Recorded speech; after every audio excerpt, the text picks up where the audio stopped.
Hello and welcome to MoVeConversations. This is your host, Venkat. In this episode, we talk to Viren Verma.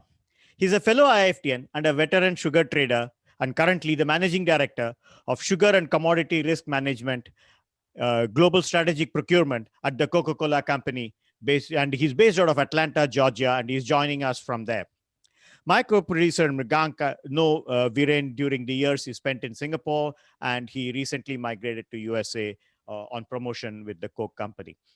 So we are grateful for all the encouragement that we received from all of you for our new series called Move Conversation Trade Stuff. In this new channel within the Move Conversation, we will talk to international traders as well as people from different walks of life and professions who enable international trade in various ways. So this will include IIFTians. It will also include other specialists from other institutions. So welcome to Move Conversations Trade Stuff, Viren. Hi, Venkat. Thank you very much. It's a privilege and honor. Thank you. Let's begin with the start of your career journey in this business. Like, how did you get started in sugar trade? So my journey in sugar is very interesting, Venkat. So after IIFT, I actually got into the steel business. I joined a company which was more into steel business, Right. which I did for 4 years, and then this was in India, and then I moved to Malaysia. I joined a big trade house, Trade House Plus. They were the biggest manufacturers and traders of palm oil as well. Okay. So I joined them, but it was still more for the steel business. And one day, we were just sitting in the office, and the managing director, who was also the owner, he just called me and he said, Viren, he gave me a contract. It was a 50,000 ton contract for sugar. And he said, we have a contract, and this was an United Nations contract under the Oil for Food program. He said, would you be interested in doing this? So clearly, when the managing director of a company asks, you cannot say no. I said, okay, I can do that. And at that point of time, the only two things I knew was the spelling of sugar and the fact that sugar is sweet. I mean, I had no clue what sugar was. Right. So, and that's where in 2001, I started my, career as in the sugar space. Sugar business, right? Yeah. So it's like 2 decades. So in sugar for you now, right? So in those 2 decades, what are the different roles that you have taken up, in that period of time? So I started sugar trading with this company, and soon I kind of tried to understand sugar. So the first time I saw the screen, the futures market screen, I could see all those numbers blinking and flashing, and I had no clue, what was happening. But slowly I understood, how the markets performed, what is the entire supply chain of sugar. But in that role, it was mainly the midstream, right? So we were buying sugar and we were selling sugar. So I got involved in the logistics of that. So buying, of course, and the logistics, which means that I got involved in chartering of vessels. So chartering of break bulk and bulk vessels. So that's where, I get involved. And then subsequently, I was also given other commodities, because they saw me handling sugar. So they gave me corn and other commodities. And that's when I realized, Venkat, that if you really want to understand commodity, you need to know what is happening in the bushes, right? How is the commodity grown? How it is, what are the various risks? What are the various buying models which happen at the bush level? So I decided to get that. So I uprooted myself and my family from a city like Kuala Lumpur. And I went into remote bushes in Indonesia, in an island called Ujung Pandang, which is just next to, and the capital of that island is Makassar. So I left this company. I joined Olam as the profit center head, and this was cocoa. Okay. So you moved from sugar to cocoa and went to Ujung Pandang. Okay. Yeah, and I did a full cocoa season There I understood the origination part of commodity. How, what are the different risks, how cocoa is procured or any commodity is procured from the Right. bushes and so on. And then after that, I moved to Egypt. Mm-hmm. So the company that time was growing organically. Right. So Egypt was the 42nd country which OLAM'd open. Right. So, I landed up in Egypt with two suitcases, two small kids, my wife, and a map of Egypt. I Right. didn't know the country, I didn't know the language. Right. And from there, I set up the entire operations. Mm-hmm. And this was for a few commodities. Sugar was included in that. Yeah. Yeah. So Egypt was like, let's say, the downstream part of any commodity, which is, so Egypt was a big consumer of many commodities. Sugar was Right. one of them. Right. So Correct. there I set up the entire trading system, and I built a team of 20 25 people. For import and distribution of sugar, was it? Import and distribution of sugar and a few other Mm-hmm. commodities. Yeah. Mm-hmm. Mm-hmm. And then after that, I came for a brief time into Singapore. Then I went to Turkey, Wow. again. And then I went to Singapore, all with Olam. Mm-hmm. And and then I was given the responsibility of handling the sugar desk for Asia Pacific. Oh, okay. Okay. Yeah, so I did So, that. mm, So yeah, and then in 2014, mm-hmm. uh, I opportunity with Coca-Cola. Mm-hmm. So here I am handling the biggest sugar portfolio platform, Mm-hmm. which one can imagine, because as you know, Coca-Cola is the biggest buyer of sugar Right. globally. Right.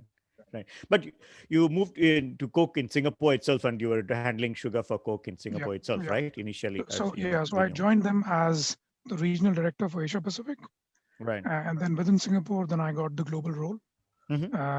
And then when I got the global role, after a while, so it It was makes sugar sense.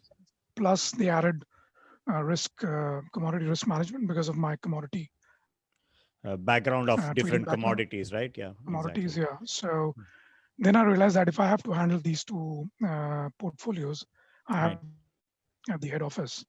Right. So company wanted me to shift. I resisted for some time, but then eventually I thought it has to be there. So about a year back, I moved to Atlanta. Right.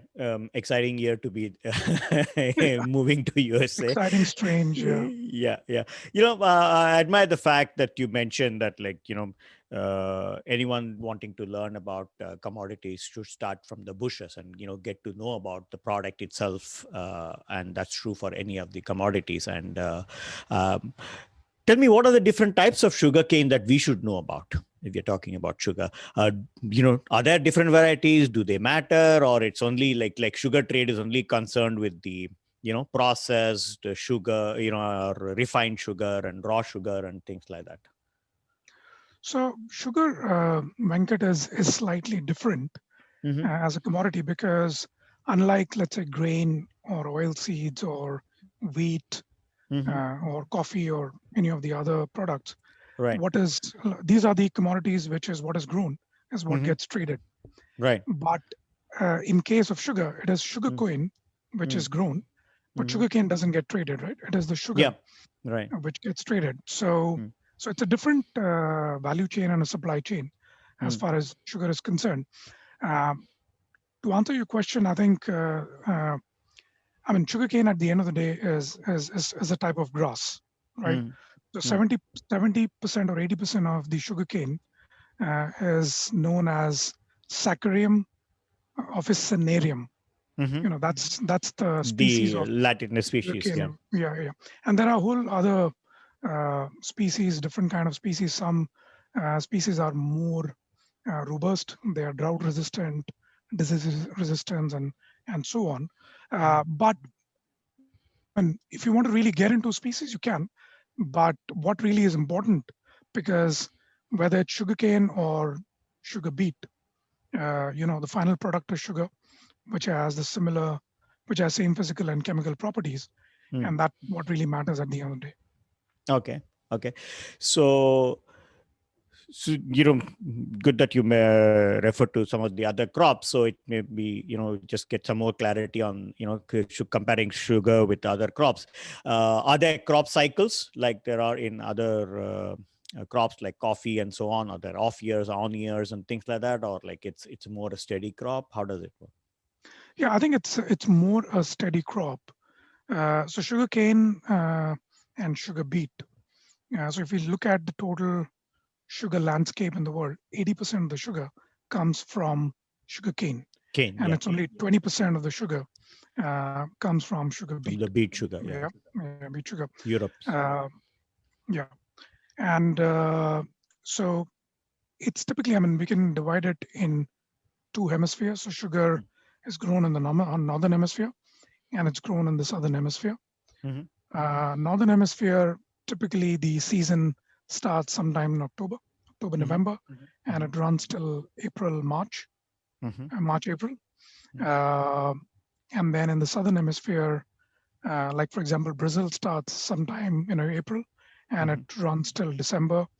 Australia starts sometime in July, and then it runs till October, November, right? So these are the different crop cycles.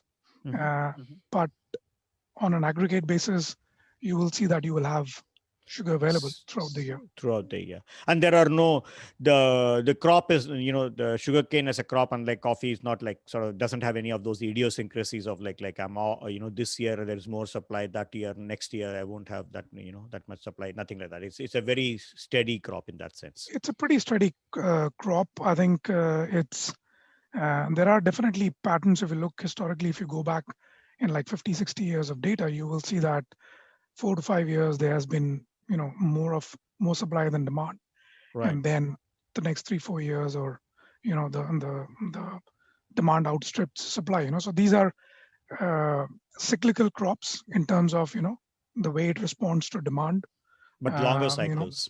But longer cycles, yeah. So you mentioned about Egypt being a important consumer. Give us an overview of like other nations where sugarcane is, which are the nations where sugarcane is grown, where are the major producers, who are the major importers, exporters, etc., and talk more both about sugarcane as well as sugar beet. Yeah. So sugar, in terms of production, I think Brazil is the biggest producer of sugar. They produce close to 36 million tons of sugar. The total world production of sugar, like as of 2020, is about 180 million tons, of which 36 million tons is produced in Brazil. Next is India. They produce anywhere between 26 million to 31 million of sugar. We have European Union, as a bloc. They are the third largest producers. Then we have Thailand, we have China, US, Pakistan, Mexico. So these are like, if you were to look at the top 8, 9, or 10 producers, these are the 10 producers of sugar. And who are the major exporters, major importers? So major exporters, I think Brazil is the major exporter. So the global production of sugar is about 180 million tons. The global trade of sugar is about 55 to 60 million tons. 50% of the global trade comes out of Brazil. So Brazil is the biggest player, or most significant global player as far as the global trade is concerned. So Brazil is the biggest exporter, followed by Thailand. Then we have Australia. And then we have Central American origins like Guatemala and those countries. They're also structural exporters of sugar. And then we have countries like India who are not structural exporters, but whenever there's a surplus crop, India comes in the market. So it'll be in the market for 2 years, and then 3 years it won't be in the market. Sometimes it imports, depending on the crop it has. And the same goes for European Union. I mean, they do export about 1 million tons, but Mhm. not very significant. Okay. Sometimes the volumes increases and so on. Yeah, so I think between, if you take Brazil, Mhm. Thailand, Australia, and Yeah. Central America, between them, they would control about 85% of the global Of the trade. market. Yeah. Right. Right. And importers, major importers. Major importers would be China, Mhm. Indonesia. Mhm. Yeah. So these are the top Uh, importers. You have Middle Eastern countries, right. they import Right. us because You that's were in Middle East is a Egypt. deficit here. Yeah. US is a big importer, but that is again through certain quotas, and they have special quotas. They import. Bangladesh is a big importer of Sugar. sugar. So yeah, between say China, Indonesia, US, uh, Bangladesh, uh, yeah, these would Yeah. be Yeah. the big importers. It's interesting you mentioned Pakistan in the context of and one of the top 10 producers, and Bangladesh in the context of important importer, right, within the subcontinent. I think the three nations are on three different things. India is producer, occasional exporter, as you said, and maybe occasional importer if things go wrong.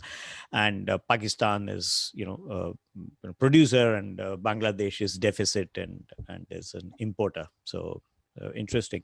So in these countries, we do also talk about Kansari, Good, or Jaggery, and so on. So where do they fit into the in the sugar business? So I think Jaggery production is mainly in rural India because Jaggery production is a very low cost Hmm. production, and before all the refining milling technologies came into fore, I think sugar was produced. Mm-hmm. Sugar. I mean, more of Jaggery was produced. Mm-hmm. Uh, Even now, Jaggery is still produced. So, for Mm. example, I don't have the exact numbers, but I think the global production of Jaggery would be around 9 to 10 million tons. Mm. 70% of that is produced in India, Mm-hmm. Mm-hmm. and the rest is in Brazil and the big producing countries, sugar Oh, they producing also have countries. Obviously, Jaggery. Oh, yeah, they okay. have Jaggery. So Jaggery, I think, is also known as a medicinal sugar Right. because it still carries a lot of let's say minerals Mm-hmm. with it, vitamins. So it has more nutritional value compared to sugar. So that comes because it has got some amount of molasses left, or like how does that happen? Yeah, because the refining process, basically you take out Mm. all the impurities, and by the virtue of that, I Mm. think a lot of the other things are also flushed out. Okay. In the process of sugar manufacturing. Mm-hmm. Mm-hmm. So that's how it like kind of fits into this, and then that's why it is considered medicinal and has got some nutrients still left in it. Yeah, yeah. Yeah. But when we talk of sugar as a commodity and sugar global trade, I think Jaggery doesn't really fit into it. Right. Right. Uh, so um, yeah, I mean, we will typically look at what is the total sugarcane production in a specific region, and basically then that would influence how the sugar prices or sugar production uh, Right. Right. would pan out.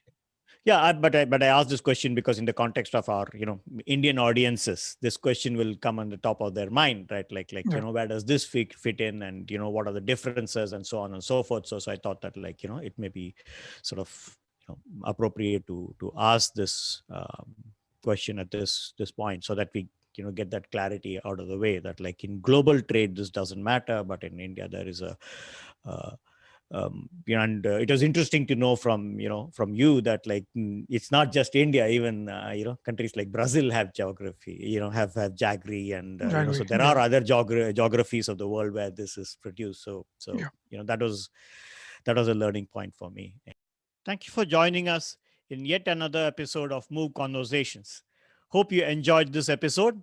Please subscribe to the Move Conversations YouTube channel and press the bell icon to get notifications of new episodes. Thank you very much. Till I see you in the next episode. Thank you very much. Have a great day.